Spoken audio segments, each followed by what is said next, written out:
Good morning. Welcome to the First District Court of Appeals. I hope everyone had a great weekend. We're having a nice fall so far. So today is Monday, September 8th. We have 4 cases on this morning's docket. Only 2 are scheduled to argue this morning. I'll be calling out all 4 cases. Nevertheless, the first 2 that I'll be calling are the ones that are scheduled to argue. If attorneys can please identify themselves and their readiness to proceed.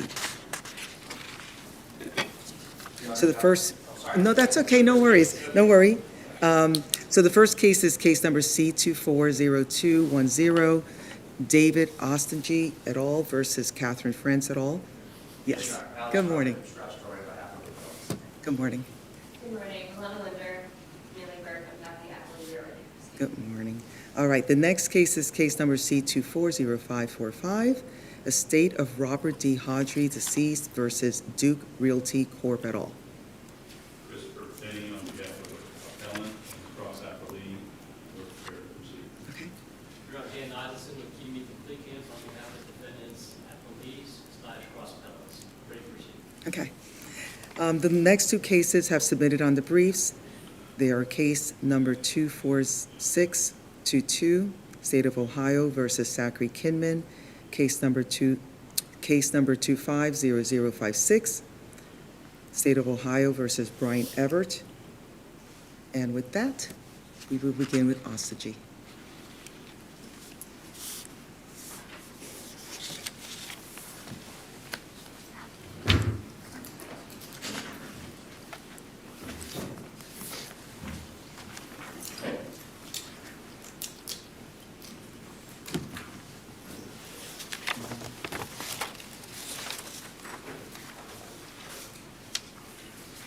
When you're ready, you can come up to the podium. Thank you, Your Honor.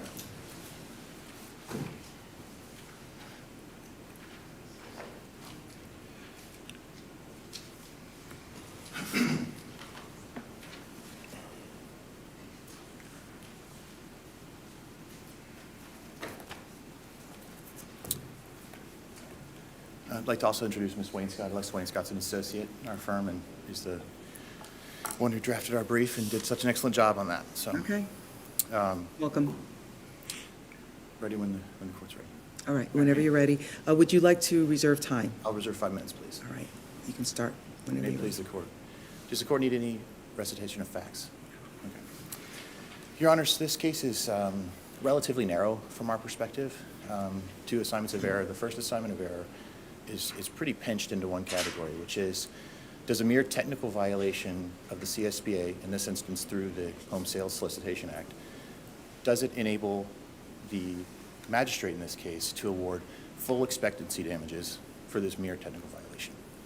So the technical violation we're discussing in this instance is whether or not a cancellation notice. Is it about expectancy damages, or is it about workmanship damages? Well, in this I know instance. that that's kind of, there's some intertwining there. But Yes, it absolutely is. In this instance, I believe the appellee will argue that that is the same thing, that their expectation was that the work would be performed in a workmanlike manner. As a result, if it's not performed in a workmanlike manner, they should receive their damages. But it's our position, and I think the case law and the statute are very clear, that those damages don't get awarded unless they specifically arise from the violation at issue. And in this instance, the only violation that was ever adjudicated was whether or not a 3-day cancellation notice was provided in the contract. So we don't dispute that there's not a 3-day cancellation notice. what sort of damages would you say could be, have a nexus to the violation in this case? In this case, the statutory damages, which are the $200 technical violation damages, the statutory monetary damages that are awarded. And the reason I say that is this. The Scott case, which we cite in our reply, is very clear. It's of all the cases cited in any of the briefing, it's the most directly on point factually. But in that case, the court made clear. That's the 10th District case. That's correct, Your Honor. And in that case, the court made clear that when you have a mere technical violation of a cancellation or the ability to in that instance, change workshops for your automobile, but when you have a mere technical violation, unless the violation arises directly from that issue, then you don't get your expectancy interest, you get the statutory damages, which in this instance is $200. And what's been argued at the court below and what was successful. So I just want to make sure I understand what you're saying.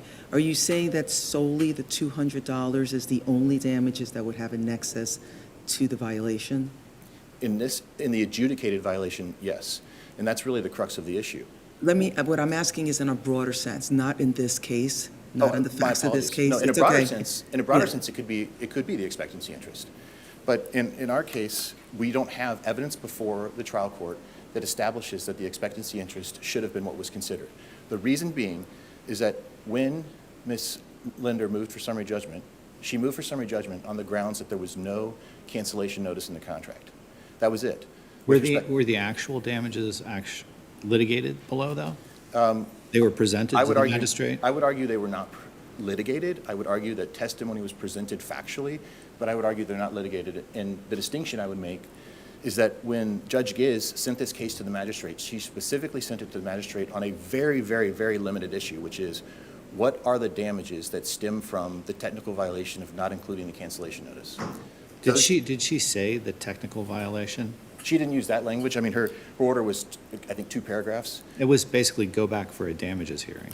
On the summary judgment motion was only the failure to provide the cancellation notice. It had nothing to do with the workmanlike condition of the So work. if you were to go back, wouldn't you effectively end up retrying the damages issue? Well, potentially. However, we would retry it to the judge sitting with authority to rule on the issue. We'd have a full trial on the issue because it was not ruled on at summary judgment. We'd have an opportunity to prepare, file pretrial briefs, do all the things that you would do for a trial instead of going into a magistrate's hearing, which was limited to one particular issue. And at the magistrate's hearing, in terms of the damages that were presented, was the work completed, or was it more like a estimate? Well, I think from our perspective, the work was completed.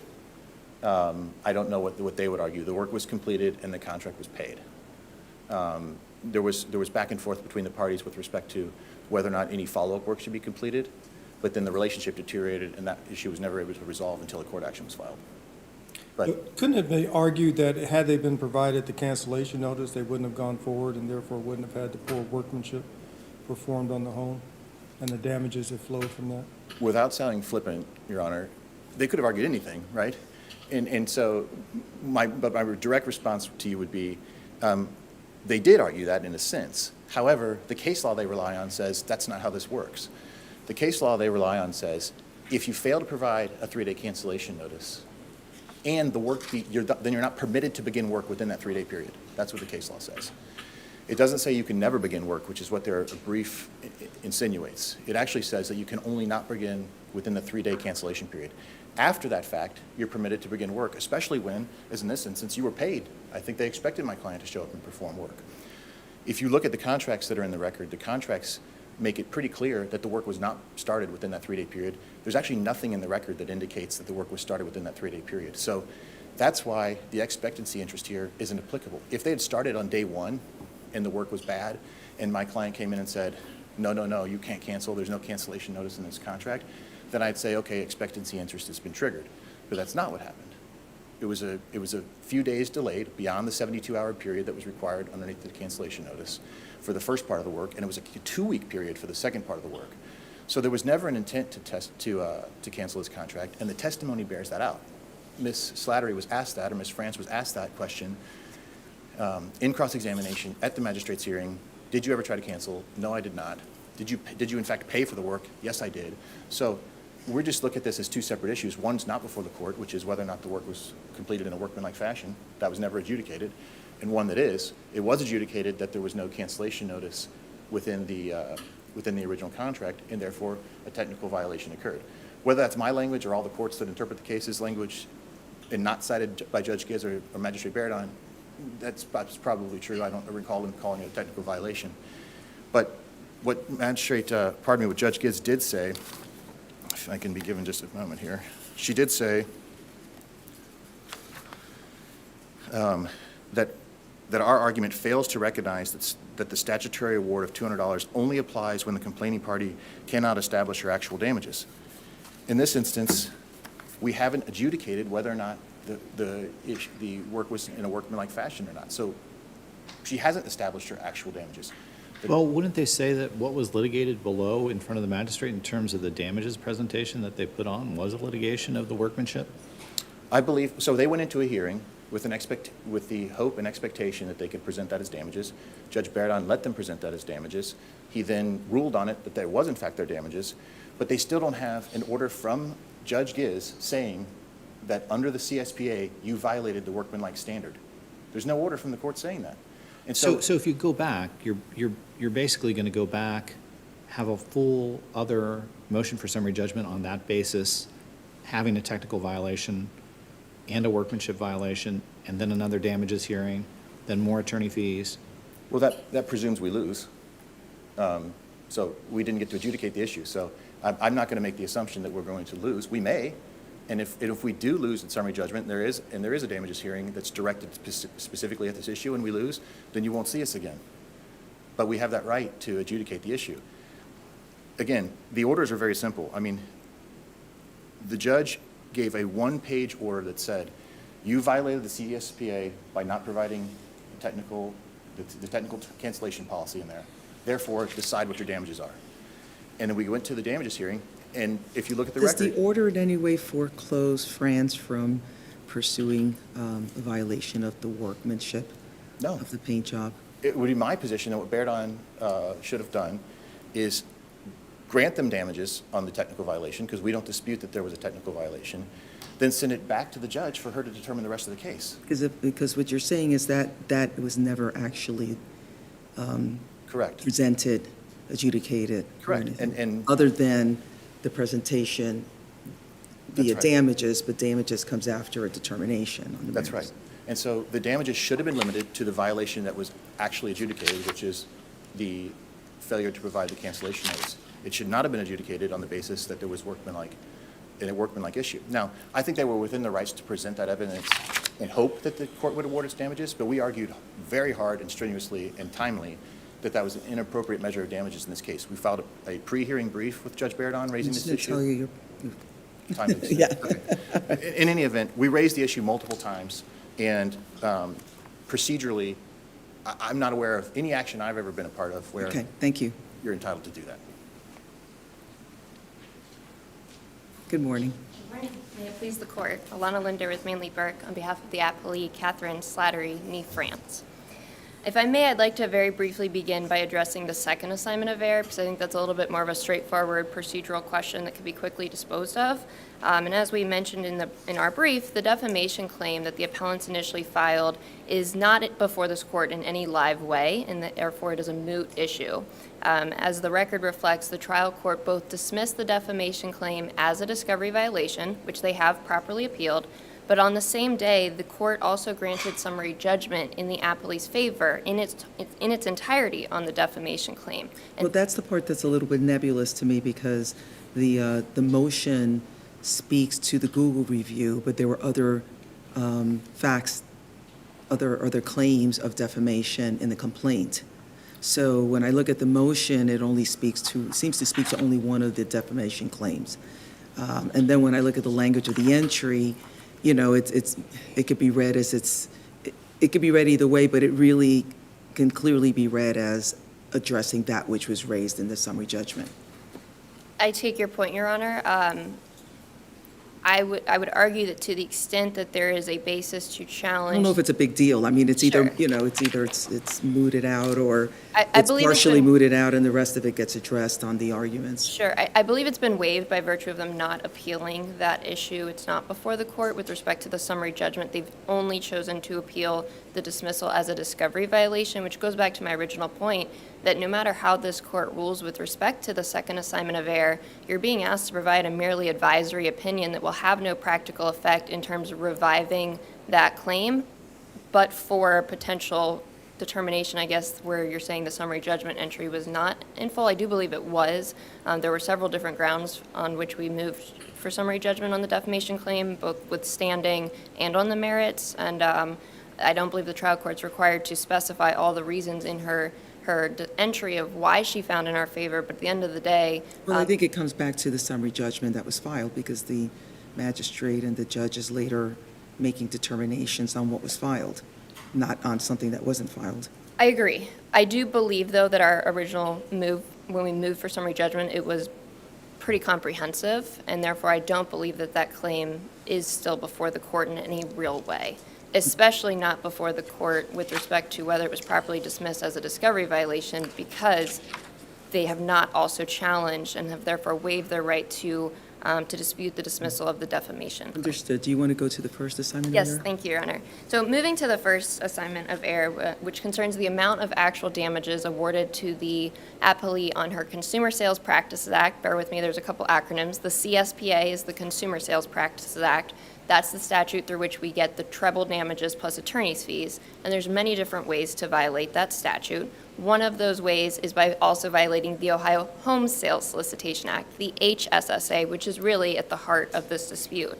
And the HSSA is, like the CSPA, is a remedial statute that should be liberally construed, but I would argue is kind of a unique and special way in which you may violate the CSPA because it carries additional consequences that are significant in this case.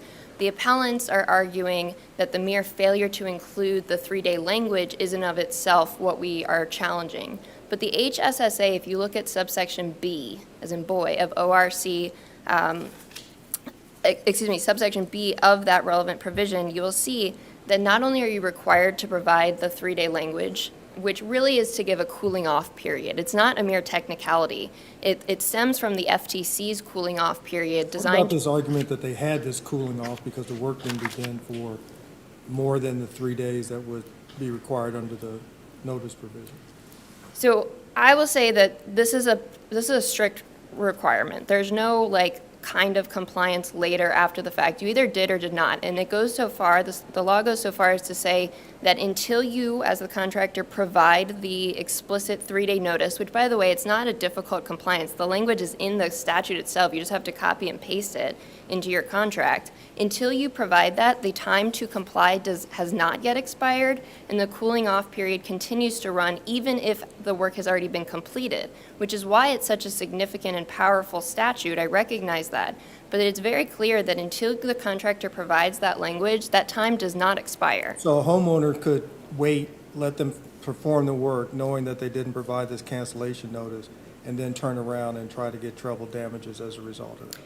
That's a very good point, Your Honor. So under the CSPA, you can either rescind the contract or seek damages. If you're seeking the damages, that's where you get the treble plus attorney's fees. If you rescind the contract, which I think would be arguably done in bad faith, if you wait till the end, there's no problems, then you try to rescind the whole contract, you actually can get your full amount paid back without any offset. If you seek the damages, and that's probably the issue here, is that if you choose damages and there's no problem with the work, then you're only entitled to the statutory damages of $200. However, if there are problems with the work, as there are here, and I'm going to come back to that in a second, that's when it really gets into the powerful impact of the treble damages. And your argument is there doesn't have to be any causal relationship between the failure to provide the cancellation notice and the problems with the work? That is not my exact argument. My argument is that if you don't have the 3-day cancellation language, and this goes back to what I was saying, the HSSA goes one step further. This makes it different from other technical violations of the CSPA. It prohibits the contractor from starting the work, starting the performance, until they've complied. To that effect, and this is really where it turns, they're essentially acting as a trespasser. And as a trespasser becomes liable for any harm caused while trespassing, then so too as a contractor who performs work without the authorization to do so. So a homeowner who has hired a painter and allows that painter to start work on their home can argue that that painter is a trespasser?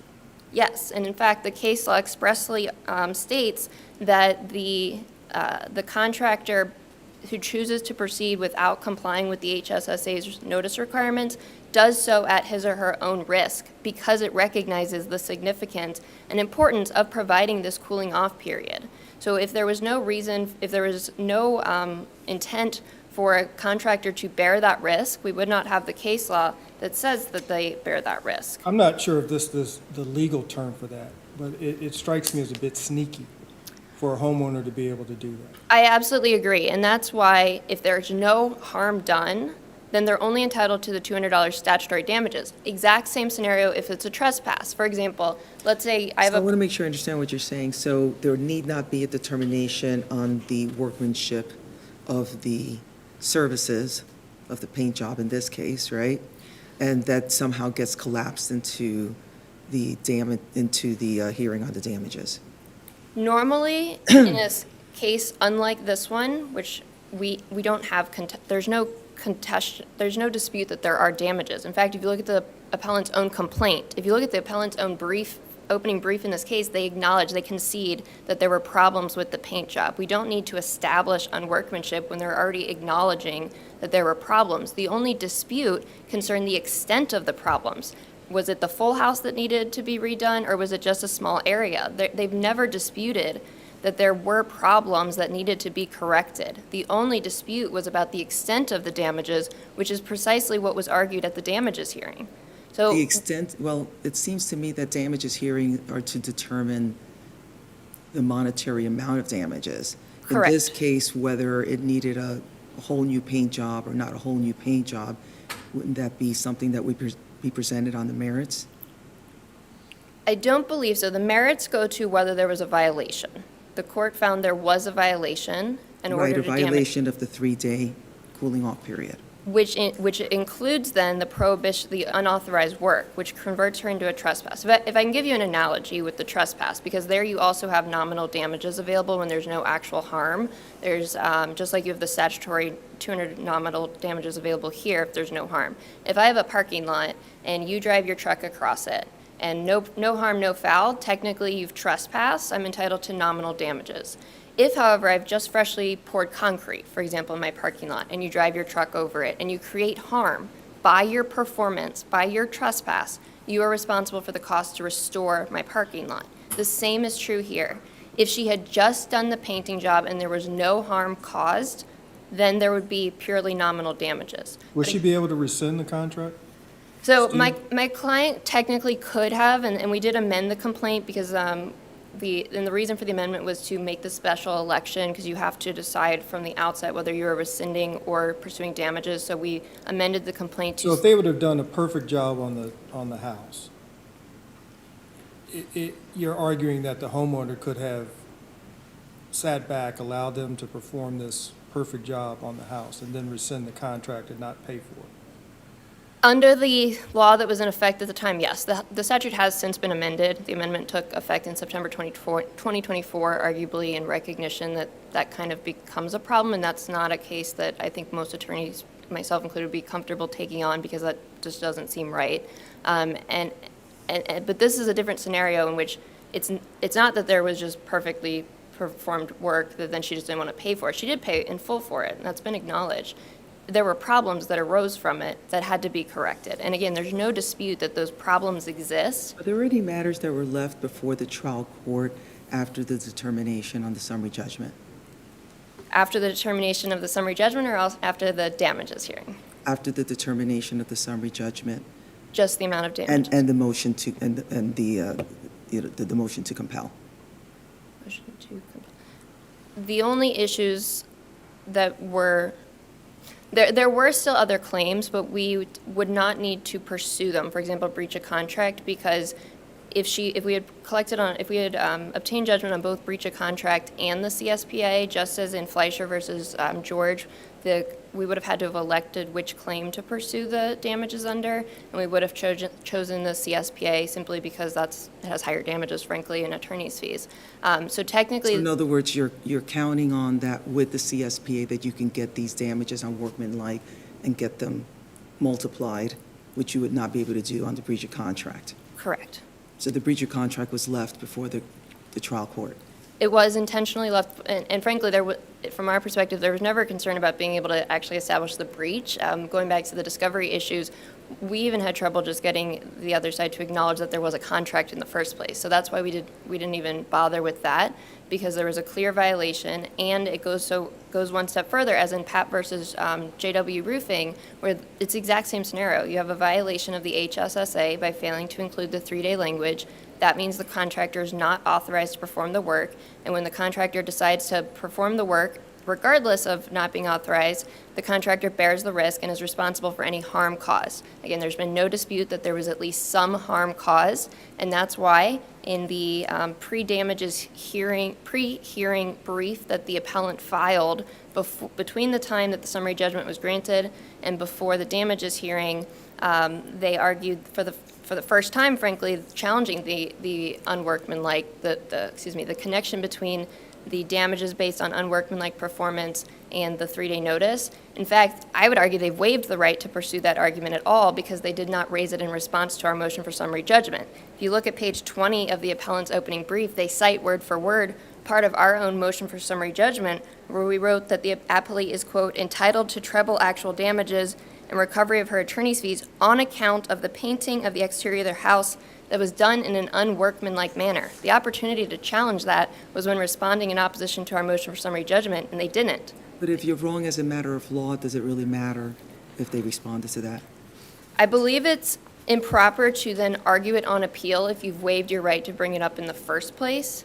They did bring it up later, but by that point it was too late. There's no excuse for not bringing it up in opposition to the response to the motion, or in response to the motion for summary judgment. And as this court specifically held in B&T Business Ventures versus DC Brothers from 2022 Ohio 2113, when you don't raise an argument in response to a motion for summary judgment, you waive it. So they've waived the right. But again, even if you find that there's no waiver, and even if you want to find that proximate cause is required, it's been established here. There's no dispute that there were damages that had to be corrected.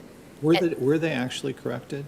Or was that just an estimate that was submitted? It was a pretty significant estimate, and frankly, because of the costs involved, my client has not yet been able to get it fixed. She desperately wants to, but she's waiting to be able to collect in this case. So when we say actual damages, the estimate, how do you reconcile an estimate with actual damages? It's not like she's actually repaired the work. So we had an expert witness testify during the damages hearing about the costs, what was required to correct the work, and then basically fix it all. So there was testimony. It wasn't just a written estimate. And I will point out that both sides presented witnesses during the damages hearing talking about the cost to repair, the extent of the damage, and so forth. So there's still never been a dispute that there was a problem with this work. It was painting, blistering, and it needed to be corrected, which again is the exact measure of damages that we're seeking here, the cost to fix the problem. So if there are no further questions, I would just request that with respect to the second assignment of error, either the court affirm or dismiss it as moot, and with the first assignment of error, to affirm in full. Thank you, Your Honors. Thank you.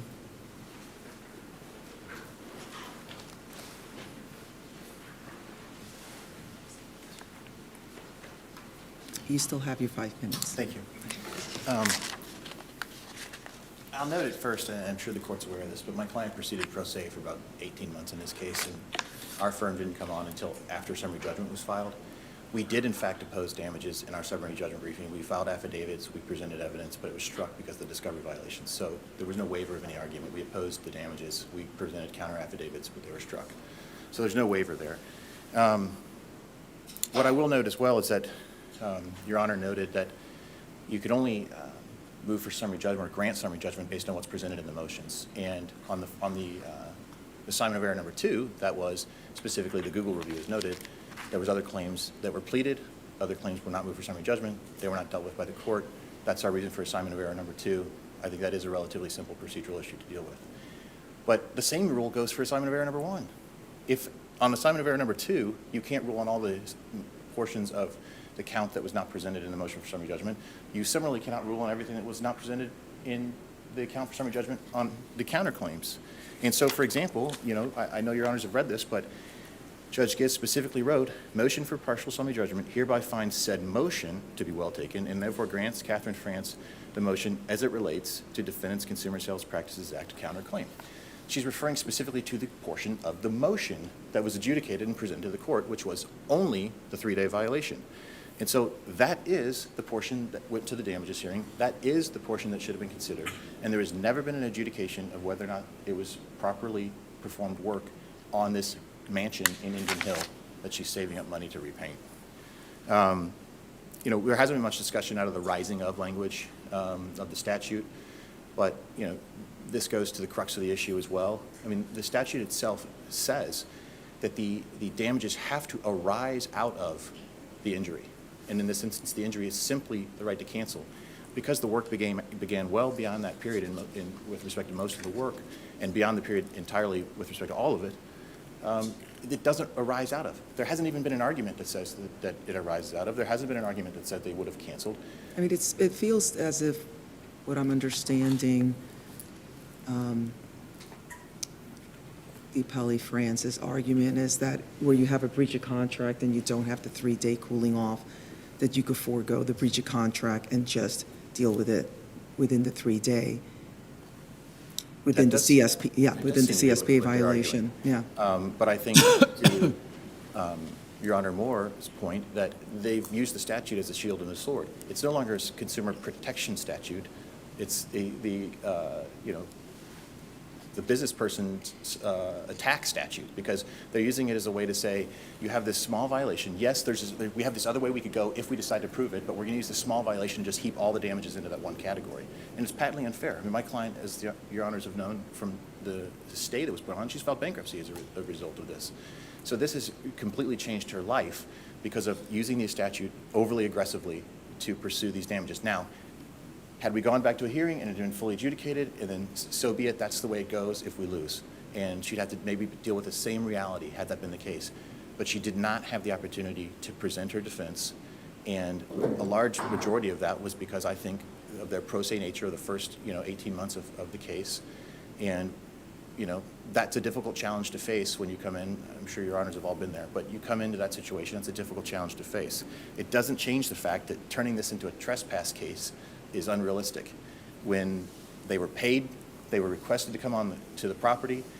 There was a second contract executed for additional work, and all the while to say, I'm going to sit back and see how this goes, and if I don't like it, I'll get you on this technical violation. And then to acknowledge that the General Assembly says, well, that's a problem, we can't let people do that. Well, what I would say is the General Assembly never intended it in the first place. So if they came back around and said, we can't allow people to interpret this statute this way, we can't allow courts to interpret this statute this way, we have to fix this. And we're talking about the interpretation of the statute arising out of language, the application of damages, and the thing that matters, all the case law says, what is the intent of the General Assembly? Clearly the intent of the General Assembly was not to permit this type of action on a technical violation. Now, again, we'll concede. We could get remanded, and we could get the same result. So, At least we'd have our chance. like, if there was a remand and you went back on, it sounds like all of your damages that you would have countered at the damages hearing were basically sanctioned out. Is that right? So our summary judgment evidence was sanctioned out. So, like, what would you even be litigating then? It seems almost futile unless you somehow got the gift of sanctioned forgiveness. We were permitted to present some witnesses, but in limited capacity in front of Magistrate Baradon. We would ask Judge Giz to allow us to present the full scope of our witnesses and the full scope of our testimony. There was no particular order denying it. It's just for that particular hearing, Magistrate Baradon said that he was not going to permit the full scope of the testimony. So we would try to present the full scope of our testimony with all of our witnesses. And what was his rationale for not allowing it? It was different than the dismissal? I don't recall his exact rationale. But you didn't get to put everything on. Correct, and they objected to the presentation of it. We argued that we should be permitted to present the full scope of our evidence, and he limited the evidence that we were permitted to present. This was for the summary judgment hearing, is that correct? This was for the damages hearing. For the damages hearing, Yes. okay. Because I became aware, when they gave me their witness list, that they were going to go into the workmanlike damages, so I was like, well, shoot, well, we better make sure we're ready to do that as well. And so I had my clients there, and they brought one of their employees, but the testimony was limited in scope based on a ruling from Magistrate Baradon. I sense that you may question whether or not there was an ability to pay for these damages. You had mentioned this was a mansion in Indian Hill. Did they actually have to cut a check to fix the work, or is the estimate sufficient to establish their claim for damage? Candidly, I would argue that an estimate is not as reliable as an actual repair. Sure, not as reliable, but is it enough? I think the court can make, I think a trial court can make that determination. I wouldn't say that it would be foreclosed based on an estimate. Because at that point in time, this statute's not really designed to protect people who have means. It's designed to protect people who don't. I don't think, if I'm being honest, the General Assembly would have intended to foreclose someone who has to do a $100,000 repair until they raise $100,000 to do the repair. Thank you for your argument this Thank morning. you. Thank you both for your arguments this morning. We'll take the matter under submission and issue a timely decision. Wish you both a wonderful week.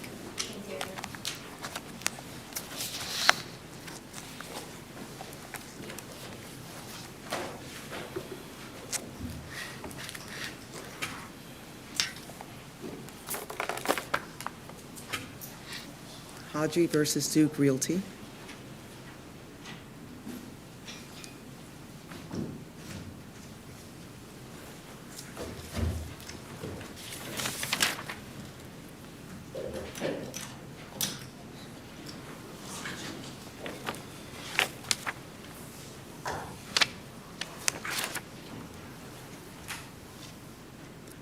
Attorney Finney, you can come up to the podium when you're ready.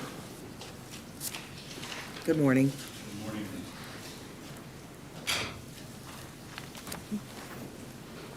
Would you like to reserve time? I'm sorry? Would you like to reserve time? I would. In fact, I'd like to reserve 7.5 minutes because the We don't do half minutes counter here. appeal is a substantial. Attorney Finney, we don't do half minutes here. Oh, then we'll do 7 minutes. All right. If it please the court, may it please the court, I'd like to introduce myself, Christopher Finney. This is Julie Gugino, who did a lot of the briefing in this and has done a lot of the writing Welcome. in the trial court. Our client, Marcy Hodry, is in the back. Welcome. I think I'm proud, maybe, to have the oldest running case presently in Hamilton County to appear in front of you. Yes, it is a 2005 case. And this case involved 2 separate attempted appeal settlements, one in '09 and one in '19. The '09 purported settlement has an interesting timeline, which I'll get into, but essentially it was supposedly reached in '09. The motion to enforce that was not brought until '16 and decided in '18. So you can start scratching your heads about that one. That leads us to a settlement conference in front of Judge Catanzaro, who was a visiting judge in '19, that was read into the record. And in the record at that purported settlement conference, after a long day of negotiations, the judge asked my client, "Are you entering into this settlement willingly, voluntarily, knowingly?" And she says, "No, I'm doing this under tremendous duress." Was that the end, was that the final statement she made? No, it was not. Did she eventually say she was not entering it under duress? She did. She And absolutely. she said that on the record? She did. And at the time, Response to a direct question from the court? It was, Your Honor. and at the time, she was represented. She was represented ably, some issue of conflict of interest, but ably by her attorney from Taos to Tennyson Hollister. And there's no question about those facts. The transcript speaks for itself. And then there were ambiguities in that settlement. 2 of them that the judge recognized and acknowledged. One dealt with an $850,000 tax issue, and one with a $150,000 payment issue. The settlement was for $232.35 million, the nominal settlement or the initial settlement, but there was a question about another $150,000 payment. The judge, we moved for 2 things. One was a hearing. We moved to set aside the settlement, and we also moved to have a hearing on that.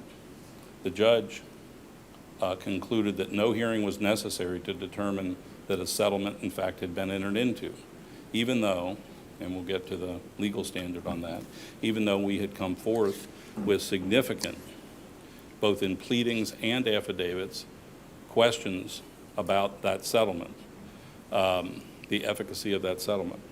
We also asked for a jury trial on those questions. We timely asked for a jury trial on that. When you say timely, That's a great question, Your Honor. Thank So- you for asking. the original complaint, this is a settlement of the original complaint, which I assumed had a breach of contract? Well, yes, that was And part of then the there was claim. probably a jury demand back in 2005? I honestly don't know if the original complaint, it did have a jury demand, yes. So when you say a timely jury demand, are you talking about as, in regard to the claimed ambiguities, the two claimed ambiguities, a jury was going to decide whether or not the tax issue, like they were going to construe that as a matter of a jury question? Well, it's a great question, Your Honor, because we cite very clear law, which is Murray versus Murray and several other cases. Very clear law of the Ohio Supreme Court that says that if a settlement is at issue, is there a settlement at issue, you are required to have a hearing on that. And then, yes, on that question, is there a settlement agreement? There should be a jury trial available on that question, and that's under Civil Rule 1638, I'm sorry, Civil Rule 38. Every question that That's why can be she's submitted to here. the judge. Yeah, she's there. Attorney Finney, you have 3 minutes left. And then the second question is, should that be submitted to a jury? And the answer for that as well is that it should be submitted to the jury. Mr. Eisenson cites an entirely different line of case law that says, as to the enforcement of a settlement, that's an equitable action that's left for the judge, which gets to your question, Mr. Nestor, which is, if you determine that there is a settlement, then how is it to be applied? Perhaps. But as to the initial question is there a settlement at all? There's no question, and that's how I would reconcile those in two entirely different bodies of law. The ones that Mr. Eisenson cites on behalf of the defendant and us, which is extremely clear and repeated by the courts, that if the existence of a settlement agreement is at issue, they are entitled to a jury trial on that question, a hearing on that question, and then a jury trial on that question. The Maury versus Maury decision says, in order to legitimately dispute a settlement agreement, the movement must make an argument stating the basis for that, challenging the settlement agreement with sufficient specificity to put the opposing party on notice of the general and evidentiary bases for such a claim. And the appeal here today is both substantive and procedural. The procedural is we're entitled to a hearing, and we were entitled to that hearing by jury trial. Substantively, interestingly, Judge Hine decided in our favor on a $150,000 issue. He said, yes, you were right, that there was an ambiguity, and that ambiguity falls in your favor, leading for a $2.4 million payment coming from Duke to Hoderi. But then on the other issue is quite interesting. The $850,000, and he said, by the way, that twice, he says in the decision that's de minimis. $150,000 is not a material part. Attorney Finney, you have 1 minute. Thank you. But on the other issue, it's quite interesting. The $850,000 issue, he decided in favor of Duke. And he said on that one, he said, this was a Trojan horse by the plaintiffs to attempt to get me to revisit my decision that in fact there was a settlement. So he comes at it from the backside and says, I can't possibly decide in your favor on the tax issue, because if I did, I'd have to overrule myself that there was a settlement at all, because he couldn't say that was de minimis. So the procedural issues are the hearing, which is quite black letter law, and the right to a jury trial. The substantive issues are the ambiguities in the settlement agreement. I'll give you 10 seconds to and so wrap on. up. Thank you, Your Honor. All right, Counsel, I'm thank you. sorry, just quickly, just to make sure I understand, the duress issue is off the table at this point, is that right? It is not, no. The duress issue Despite your client saying she was not under duress, the argument at still the hearing remains. itself, Correct. yes. Yes, we still argue that there was duress. Okay, thank you. And thank you, Your Honor. Good morning. Would you like to reserve time? 3 minutes, please, Your Honor. All right, thank you. May it please the Court, Dan Isaacson on behalf of the defendants, appellees, cross appellants, Duke Realty et al. Referred to them as Duke throughout the briefing, and the Hoderi estate, or the Hoderis, is the plaintiff in the matter. I'm here with my colleague, Bryce Yoder, who assisted with the briefing. Mr. Finney is correct. This is a 2005 case. Has to be, if not the oldest, one of the oldest cases in Hamilton County. There's one constant in this case, sadly enough, and that is Mr. Isaacson, myself. I'm the person who sat through this case from day one to today's oral argument. Mr. Finney, like yourselves, is looking at this with a lens of review. He wasn't at the 2019 hearing before Judge Catanzaro. He wasn't at the 2018 evidentiary hearing for Judge Catanzaro, which lasted 8 days. He was brought in after Earl Messer from Taft withdrew his counsel for Mrs. Hodery, and therefore he is effectively sitting in a review situation just like yourselves are. You had the benefit of a transcript from that December 2019 hearing, which I think your questions are appropriate. She did answer affirmatively, I approve. She did answer, I accept the settlement. I'm entering into this voluntarily at the very end. And that is why we believe the settlement should be enforced. I welcome any questions you may have. I think we've done a terrific job on the briefing to explain the issues. It's very complicated to unpack, so I invite any questions you may have. So they seem to take issue with not having, well, both a hearing and it seems incredible that there would be a jury determination of the substantive issues here. But as to just having a hearing on whether or not a settlement was appropriate, should there have been something other than whatever it was that happened in front of the judge in the 2019 hearing where evidence was presented? So as to the jury issue, that to me is a real easy issue to resolve. There's no right to a jury in a motion to enforce a settlement. It's an equitable action. Specifically enforcing a settlement is an equitable nature of the action. There's no jury allowed. It seems like the Civil Rule 38 really speaks to the very, very, very beginning in 2005. The underlying claim, Your Honor, exactly. Right. The underlying claim for breach of contract is a jury issue, but whether or not there was an enforceable settlement as a result of the on-the-record transcript that was taken is a decision for the court to decide, not a jury. So what about having evidence put on about the understanding regarding the tax issue? It seems like there are two potential things that could have been the subject of the hearing: the tax issue, the Trojan horse of the tax issue, and the other $150,000. Why not have an actual evidentiary hearing? We did, Your Honor. We did have a 2-day evidentiary hearing on those two exact issues. And the reason why we did is Judge Hine, very cleverly, he required the parties, first he took the transcript from the 2019 hearing, reduced it to a journal entry, took the terms from that settlement, put them on a transcript, put them on a record, and we were all then on notice of what those terms were. He asked the parties through counsel to submit ex parte what the terms of the settlement were to see where there was an agreement. It's pretty clever. And then the two issues that were still ambiguous in the mind of Judge Hine were the issue of the tax consequences and the $150,000. And that's what we had an evidentiary hearing on.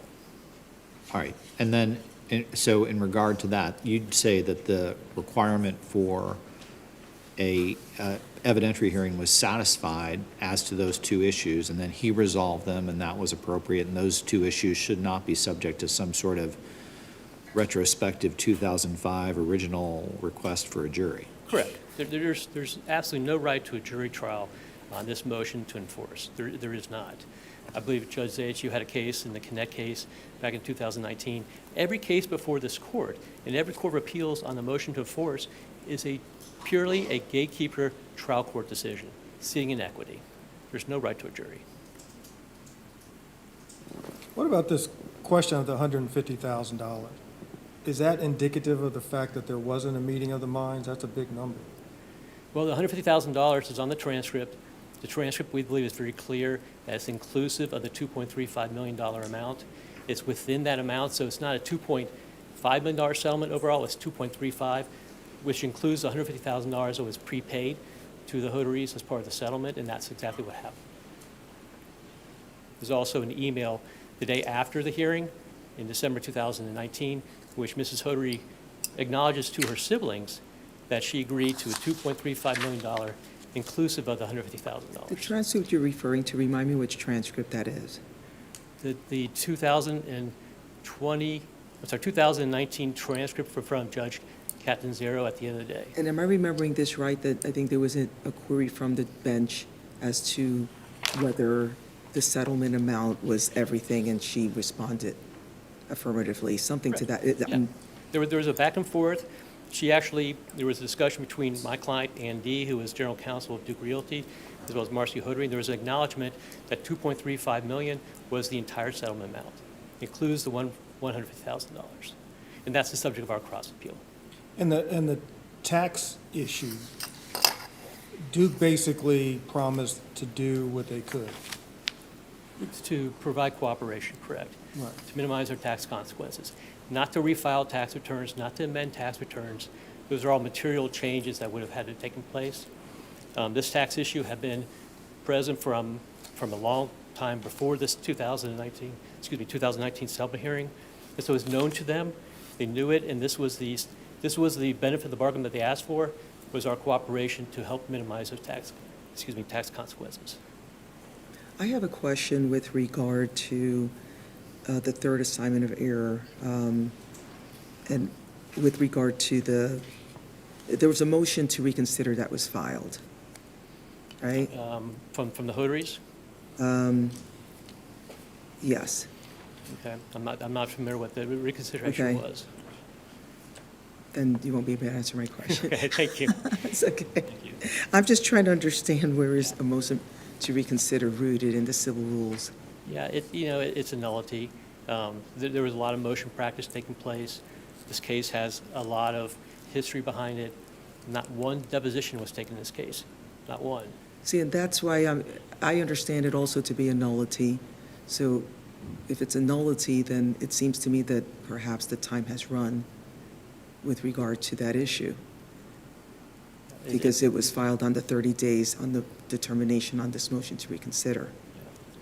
They were trying to create a record of their rights on appeal. That's understandable, but in terms of the actual decision from the trial court, I think he acted like a gatekeeper, as he should, took in the information as he needed to, abuse of discretion standard for the ambiguities, and made his decisions based on competent, credible evidence.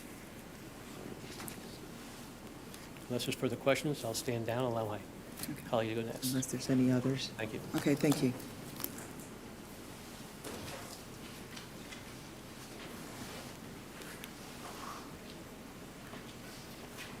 Thank you, Your Honor. You still have your Mr. full Eisenson 8 said something minutes. as to the 2019. I don't know if you heard what I said. I'm sorry. You still have your full 8 minutes. Okay, thank you Okay. very much. Mr. Eisenson said something with which I agreed as to the 2019 conference with Judge Catanzaro that you cite from on the record, and the record is there for everyone to read as to what happened.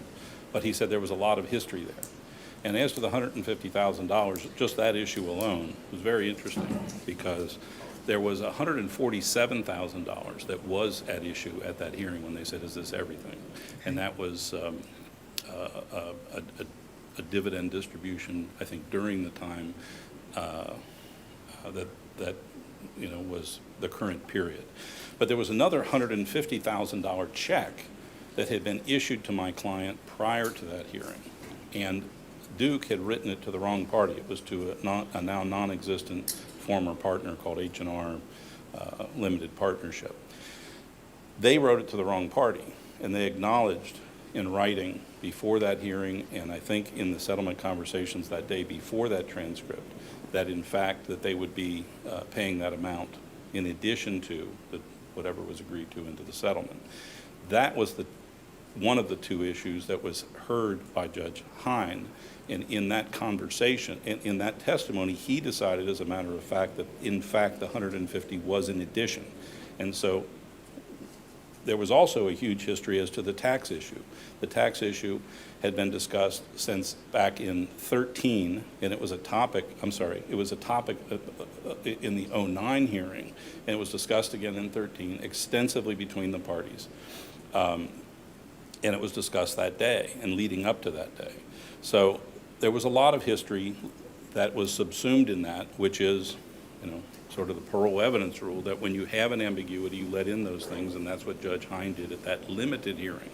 Now, I believe, Judge Zayas, you asked the question, wasn't there a hearing? There was a hearing, but it was a limited hearing, and the judge had already made the decision before we walked into that hearing in writing. And he said, there is a settlement agreement, and I'm going to limit the conversation about this to these two ambiguities. Now, think about that.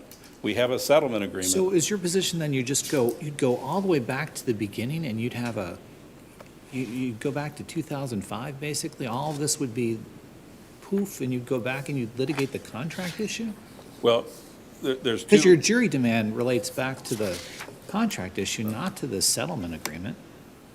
no, we made a second jury demand in the pleadings with respect to the hearings on the settlement agreement. In the, I think, renewed motion, and by the way, that was before the close of pleading. Interesting point. You know, we had this hearing. In terms of pleading, what do you mean? Isn't the pleading just the complaint and the answer? The and motion to set aside, It's a motion. You don't have a jury right to a motion, do you? the Deaver decision says that you do. The Joseph versus Deaver decision says you have a right to a jury trial under, Was the complaint in that case about the settlement agreement? I believe so. I don't know the answer to that, but I believe so. But an interesting point is when we made the jury demand, why were we able to do that in the motion work? We did it because when the judge called for this truncated hearing, the issue of the motion to set aside had never been fully briefed. To this day, Mr. Eisenson has never tendered a memorandum in opposition to the motion for, to set aside the settlement agreement. And the reason that he didn't was because the judges that preceded him put everything on pause until discovery on those issues that were at issue were addressed. And so it was never fully briefed. We opened the hearing in front of Judge Hine and said, we want to make sure we're preserving our right to a hearing on the existence, not on just these 2 points, but the existence of the settlement agreement itself. And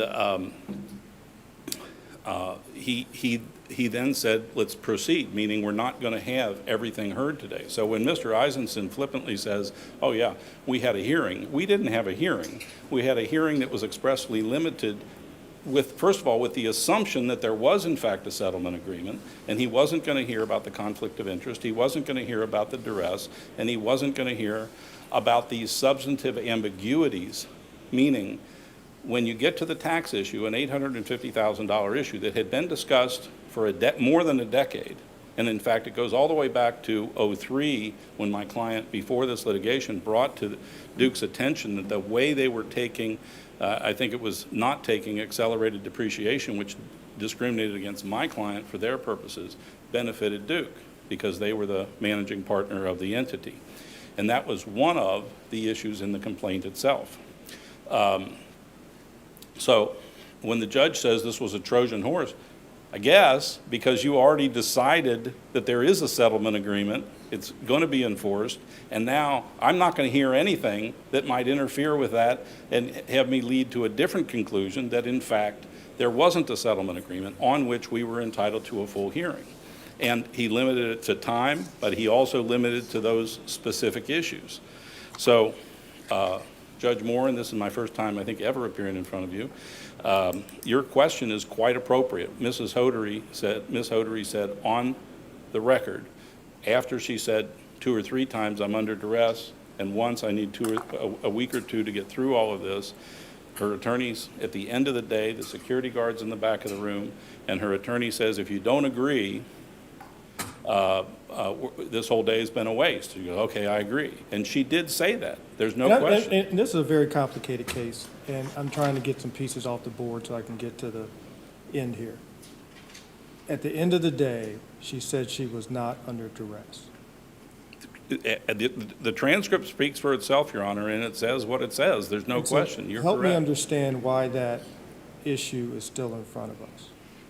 Because the next time we appeared in front of Judge Catanzaro and we said we had filed these motions, he said, I thought we would be here today.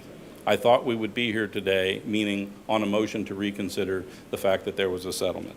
Because he knew, and everybody in that courtroom knew, that it wasn't final and it didn't include everything.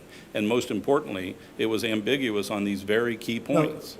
Counsel, my question is simply with respect to the question of duress.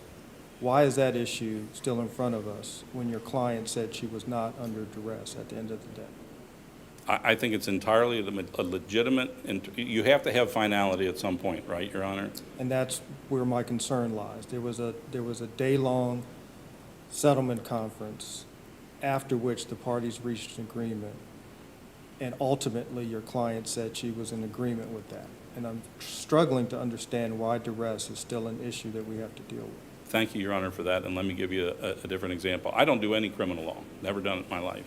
had one or two little misdemeanor cases over the years. But I do sit in court and watch judges take pleas on criminal cases, and he asks all these questions. Are you under any improper influence? Anybody made any promises to you under any duress? Imagine, Your Honor, you're sitting here on a criminal appeal, and the record looks like this. And the criminal defendant says, I'm under a lot of duress. Oh, people did make promises to me. Oh my gosh, I need a couple weeks to think about this. Imagine you have a criminal defendant pleading to a life sentence, and he says to you, I was under duress that day, and I really needed more time to think about it. And you say, well, in the final thing, your attorney said you need to make a decision, client. What are you going to do? And he says, okay, I agree. Now, are you going to uphold that sentence in a hearing that's conducted in that way? I would not. Okay, but that's not at all what I'm understanding the issue is in front of us. The issue in front of us is that your client was asked directly whether she was under duress, and ultimately she said no. Is that what happened? That is what happened, Your Honor. And so I'm struggling to understand why that issue is still before us. And I'm telling you, other than the example that I just gave you, I fully respect what you're saying on that issue. I think that at some point, you have to have finality. What would I have done? What I would have done is said, we're going to take a breather, we'll come back in 2 weeks. That's and not you- what happened. That's not what happened. But that's what I'm saying should have happened, because when you have a client who's under that, it's the end of the day, the guard's in the back of the room, the court reporter on the record says, I got to get out of here, what are we going to do? And my client says, okay, I agree. That's what we have. Is buyer's remorse a legitimate argument against entering into a settlement agreement? I don't think so, but I think rushing into it, and by the way, Ann Dee said on the record at the hearing that we had in front of Judge Hine, she says, as to the tax issue, she goes, oh, that was just thrown in at the last minute. This rushing into it, so I want to address that for just a second. This was, what, an 8-hour session? I believe it was an all-day session, Your Honor. And in my recollection from practice is you're sitting back there during this 8 hours with your attorneys, and you're talking back and forth about the offers and counter offers and whether to accept or not. So I'm trying to understand how that's rushed. Well, it was 8 hours, so I have some things to say about the 2009 settlement in addition, so. So is 8 hours rushed? Is that what you're suggesting, that 8 hours with counsel to be able to talk about the ins and outs of the settlement agreement is rushed?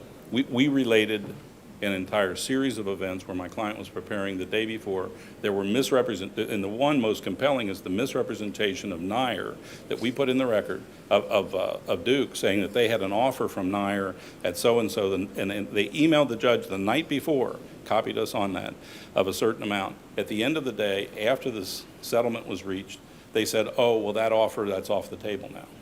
Not those words, but something to that effect. Just to keep, So just, the just so overall- you're apprised, Attorney Please. Finney, you're out of time, but whatever other questions come from the panel, they're welcome to ask and you're welcome to address. But after that, your time is All right. complete. Okay, Thank you. thank you.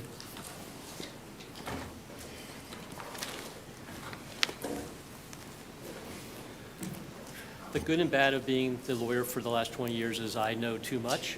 So, for example, when Mr. Finney says, Judge Catanzaro said, I knew you guys would be back here after the last hearing, I can tell you what he meant by that is because Marcy Hood reneged on the settlement from 2009, and he knew that she would do something similar in 2019. That's how I took it. It wasn't anything other than just that. The existence of the settlement agreement itself, it's not in dispute. Of course there's a settlement. We have a transcript from the hearing on December 20th, 2019, transcript of proceedings, settlement agreement. Judge Moore, you asked the questions about duress. I'll read to you. The court, I don't want you to say I was not understanding what was said because I was under so much duress. I want you to do this because you're agreeing voluntarily to do it.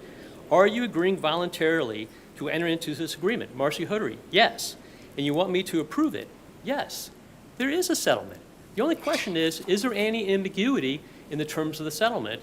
There's two items which were ambiguous, according to Judge Hine. Those are two issues that we had an evidentiary hearing to discuss. Put on evidence, and he made his decision based on an abuse of discretion standard.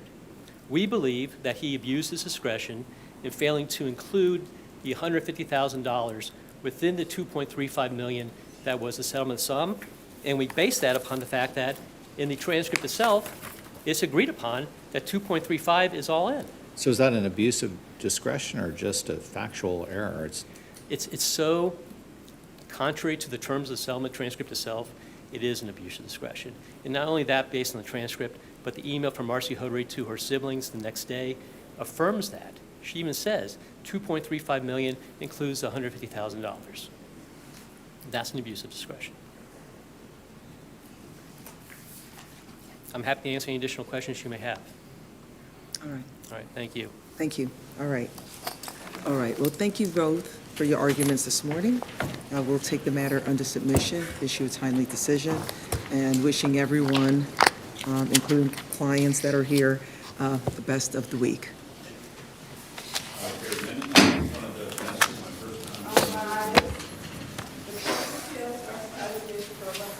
Is now